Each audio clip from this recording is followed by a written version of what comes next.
Oi, pessoal, muito boa tarde. Vamos começar a nossa aula de ciências aqui na página 46, falando um pouquinho da classificação dos solos. Então, a gente começa com essa pergunta aqui, ó. O que é analisado para classificar um solo? Então, o que nós vamos analisar? As partículas que ele contém, os grânulos que ele contém. Ou se é muito arenoso, ou se é muito argiloso, onde é aquele barro em que a gente faz os vasos, os vasos ornamentais, né? Os ornamentos, os enfeites, né? Muito usados com a argila. Ou também a gente observa se ele é um solo muito escuro, um solo que você vê presente muita casquinha de madeira, resto de folhas e é muito escurecido. Então a gente tem essa percepção. E também tem como a gente visualizar esse solo. A gente pega pequenas amostras, visualiza numa folha de papel branquinha com a própria lupa, dá para a gente enxergar esses grânulos que compõem esse solo também. Então, vou acompanhar com a leitura aqui com vocês. Seguinte, primeiro parágrafo, dependendo da composição do material da rocha de origem e da ação exercida pelo clima, clima quente, clima úmido, clima, né, chuvoso, porque dependendo de cada região do país é um tipo de clima, né? Ou um clima muito árido, sabe? Um tempo seco e árido demais. E pelos organismos sobre esse material formam-se solos com características diferentes. Na verdade, aqui nesse primeiro parágrafo vem falando da ação exercida do clima.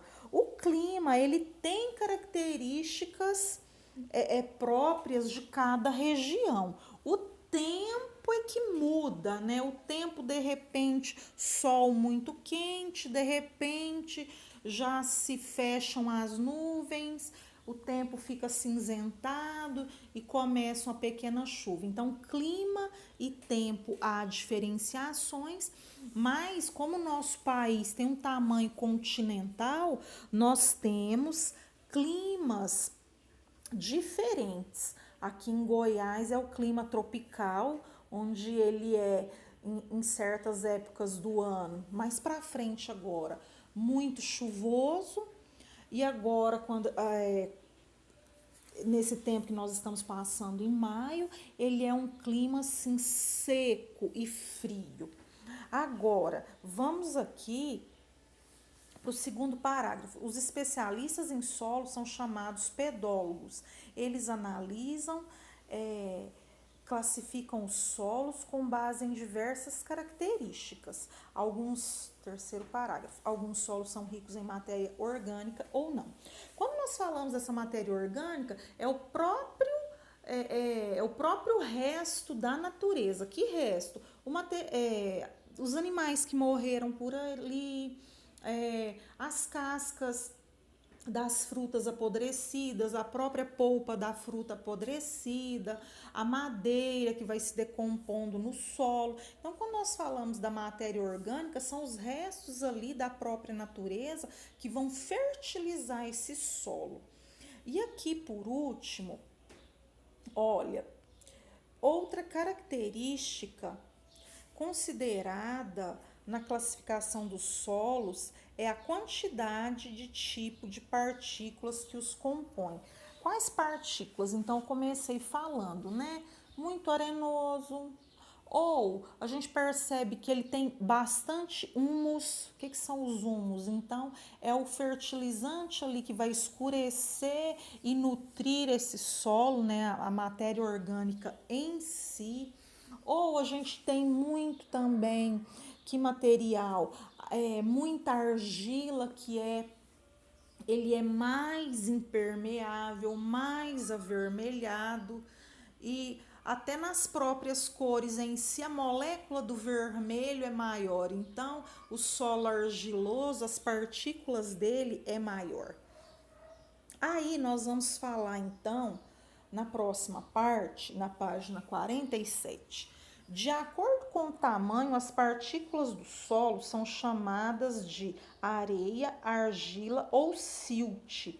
A areia, maiores partículas do solo que podem ser vistas a olho nu. E a areia todo mundo conhece, né? O que acontece? Aquele grânulo de areia, olha só o tamanho desse grânulo aqui em relação ao silt. Então, um grão de areia tem 1 milímetro. O grão do silt, olha só, metade de 1 milímetro aqui, mas parece que ele é a metade da metade, bem inferior. Olha, a representação de uma partícula de areia e uma partícula de silt ampliadas. A partícula de argila não é vista nessa escala. Então, a argila, menores partículas do solo que só podem ser vistas ao microscópio. Então, a argila com a cor vermelha, como eu falei, não tem relação. A argila é bem menor, inclusive, que o grânulo de areia. Esse parágrafo aqui. Os solos podem apresentar diferentes quantidades desses 3 tipos de partícula. Por exemplo, um solo com grande quantidade de areia é classificado como arenoso. Outras propriedades, como a cor, consistência, quantidade de poros, também pode ser considerada na classificação dos solos. Então, a textura, né? Muito árido, muito mais macio, muito mais, vamos dizer assim, tem uma cremosidade, uma ligação, tem ligas ali. Então, é a partir daí que nós classificamos esse solo. E nessa atividade, nós vamos pintar o tipo de partícula do solo que apresenta maior tamanho. Então, a gente viu aqui que a areia por volta de 1 milímetro, o silt é bem menor, né? 1 milímetro, e aqui tá mostrando aqui que ele tá o quê? 4 vezes bem menor. E depois nós vamos pinte o tipo de partícula do solo que apresenta maior tamanho. Depois a gente vem falar dessa permeabilidade do solo. O que é ser permeável, né? Quando a água atravessa com facilidade nesse solo. Aí o tópico da permeabilidade do solo começa falando por que quando chove são formadas poças de água em algumas estradas de terra.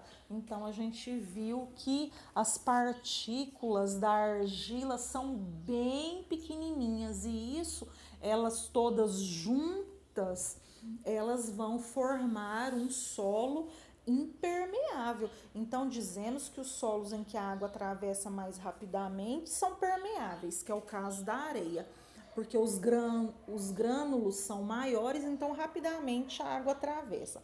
Sua composição permite que a água atravesse com facilidade, o que não costuma ser favorável para o desenvolvimento das plantas.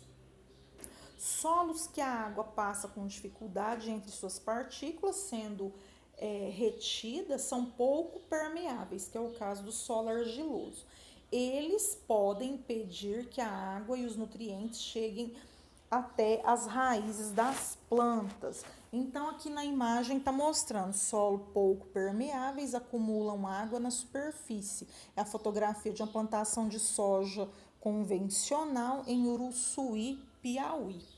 Depois, além da permeabilidade, outras características do solo estão envolvidas no desenvolvimento das plantas. Em geral, solos com pouca quantidade de matéria orgânica e solos muito compactados, ou seja, que têm seus componentes muito unidos, que eu falei até para vocês que eles têm até uma certa liga, né?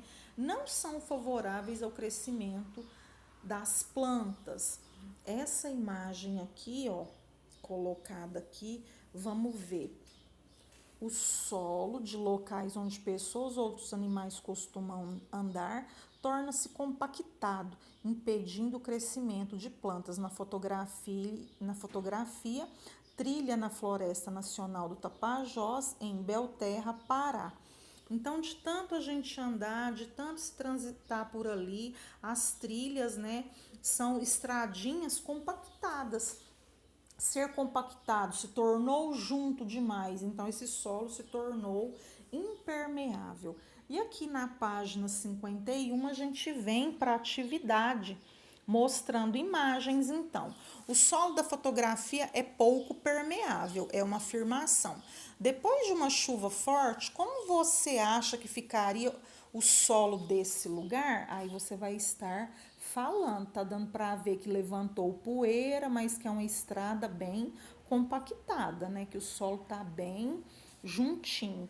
Na questão 2, qual das figuras mostra um solo mais bem preparado para a plantação? Esse mais bem posso falar melhor preparado para a plantação? Então você vai ver o homem preparando um solo com a terra mais escura, sem pastagem, né? Todo um preparo aqui. E o outro solo, o que acontece? É um solo de pastagem, tá cheio de gramas e esse gado tá se alimentando por aqui. Mas qual dos dois, né, é o preparado para a plantação? Então a nossa aulinha sobre o solo é até aqui. Vamos fazer atividade no próprio livro, né? Ler com atenção o texto. E até a próxima aula. Fiquem com Deus.